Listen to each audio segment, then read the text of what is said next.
Hi everyone, hello and welcome back on importup.com. Today we are joined with Professor Edward Rogers. He is visiting faculty at Indian School of Business and Chief Knowledge Officer at NASA's Goddard Space Flight Center. So thank you so much, Professor, for joining us today. Pleasure to be here. Please share about your research journey so far. My research journey started with working and consulting, helping companies. So this helped me early in my career realize some of the actual problems they are having. So we'll get into this more, but I think it's tempting sometimes for research people to research questions that are interesting to them, but may not be interesting to people in the industry, in the real world. So because I came from that field, I saw some of the things they struggled with. So particularly in my case, I was interested in, this is back in the early 1990s, how and what makes people collaborate inside an organization, especially a small organization. So why would people voluntarily share their wisdom and their knowledge?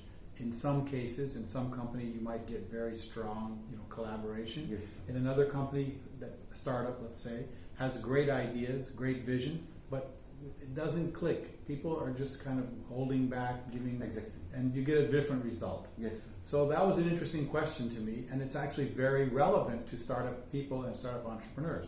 So that helped a lot in my journey, was because I had a question that bothered me, and it was also valid and relevant to people in the industry, in the startup environment. So that's where I started, and then I decided to go get a Ph.D. So I went to university at Cornell, and that's actually where it got difficult. Because academics are not always as interested in real questions in the field as they are in theoretical questions. Yes. And that's an interesting dynamic. How do you match a theoretical question with a practical question? And I came from a more practical orientation when I joined university to do my PhD. So it's a very interesting journey, first as an entrepreneur, then as an academician. Like you are an entrepreneur, faculty, researcher, all combined in one. So how do you inculcate your professional experience in your classroom teaching? So one of the things I learned to do very early on, actually I learned in my master's when I did my MBA, I wrote some case studies. Oh. Yeah, so I saw an MBA program, they're always teaching with case studies. Yes, sir. So I said, this is actually not just a tool for teaching students in the classroom, this is actually a tool for learning. Because if you go to write a case study, you have to investigate the company. You have to sit with the founders or the CEOs or the MDs, whatever, and actually talk to them, and you have to listen to them. Because you need to get the story. I'm not there to tell them some theory, I'm there to listen to their story. So having to write a case makes you listen to these people. And I used it as a technique to say, okay, if I'm going to write a case for using in a classroom, which is also needed as a professor, but I have to listen to these people, then I'm going to hear what their problems and challenges are. So one thing helped the other. It's great, sir. Like we see research inculcate during the post-graduation program and all. So you brought a lot of theories like game theory in organization and pause and learn in NASA. Please guide us how institutions should inculcate research environment from graduate level, from the bachelor's level, so that we can enrich the research ecosystem in India. Yeah, this is a very big question. So there's several pieces to it. Funding is clearly one of them.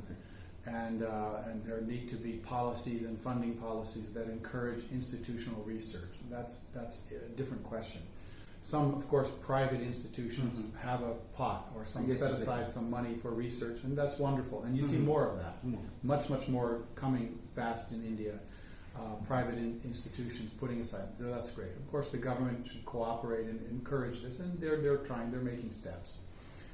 So funding is an issue, but in terms of interest in topics, I think it has to be a question of collaboration to find out what is actually useful to institutions.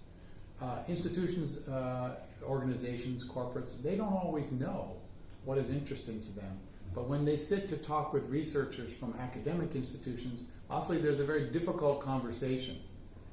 And the reason, I think, is, one of the reasons is, academics are listening for where is their data, where is there a study, where can I write a paper? Yes. Yeah, that's their thinking in the back of their head. think of the organizational corporate person, for example. They're thinking, how is this useful to me? How is this going to benefit my organization? What will I tell my employees to do differently? How will it shape the team? And how will that lead to profits next quarter or next month or growth of the company or whatever? So they have a completely different point of reference they're coming from. What I learned in the case as an example, writing a case study made me, the academic, think more like them. At the same time, it helped the corporate or institutional person share what their problems were, what their challenges were in their words, and you put them down in the story. Then it becomes clear because they don't always know how to describe it. It's like two people speaking two different languages. Exactly. Often they speak without understanding each other's point. So the case study was one tool I used that made me, the academic, listen, and it helped the institutional person describe their problems. So you write the case, you put it aside. That's for the classroom. That's not the research. But it opens the conversation and it opens the relationship because we work together now and we understand each other. Now we can start asking questions that we might both benefit from.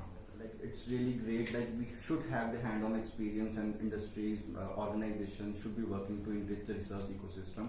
So, in part of viewers are all researchers, aspiring scholars looking for guidance, mentoring.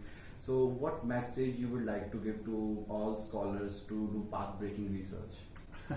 So, my best insight is really it's all about the question, which we kind of know. Yes. And so when you meet a researcher and they start telling you about their research, often they start telling you about the results, as if the results are what people want to hear. What most interesting to people is actually, what is the question?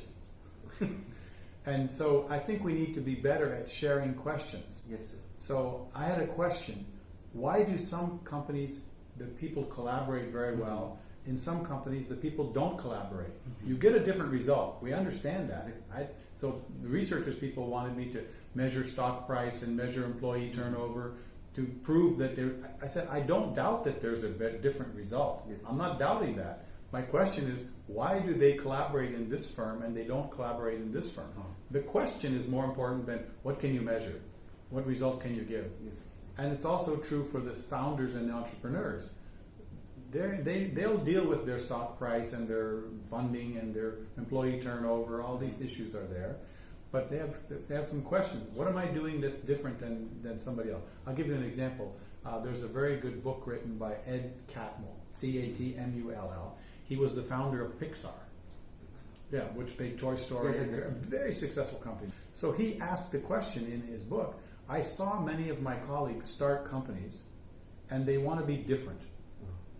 And then they became just like everybody else, and they had all the same problems that all the other organizations and corporates have with HR and teams and dysfunctions and silos, all the things we know that happen inside firms. And many of them failed. Yes. So he asked himself, I want to know what they're doing so I won't happen the same thing happen to me. Yes. That's a great example. But we go to them as academics and say, how is your turnover? He's like, what? Yes. What turnover? I just want to know so I don't fail like those guys failed. So we need to find how to ask the questions that tap into their angst. Exactly. So they have something like this. Ed Catmull, he had an anxiety because he saw this happening around him, and so we can help formulate what are the questions that go with that. And if you share the question travels farther than a result. A result only goes as far as someone cares about it. But a question will keep getting repeated over and over again, passed around. So the more questions we seed or speak into the research domain, the broader appeal they get. That's great, sir. For impactful research, we should have the core idea of how to ask the questions, and the person how he has learned from the failure stories, not the data he gets. So I personally have learned a lot from you today, and thank you so much, sir, for sharing your golden views on research, entrepreneurial ecosystem, and I hope all the viewers will have a very enriching learning experience today. So thank you so much, sir. You're more than welcome. Well, good luck to all of you.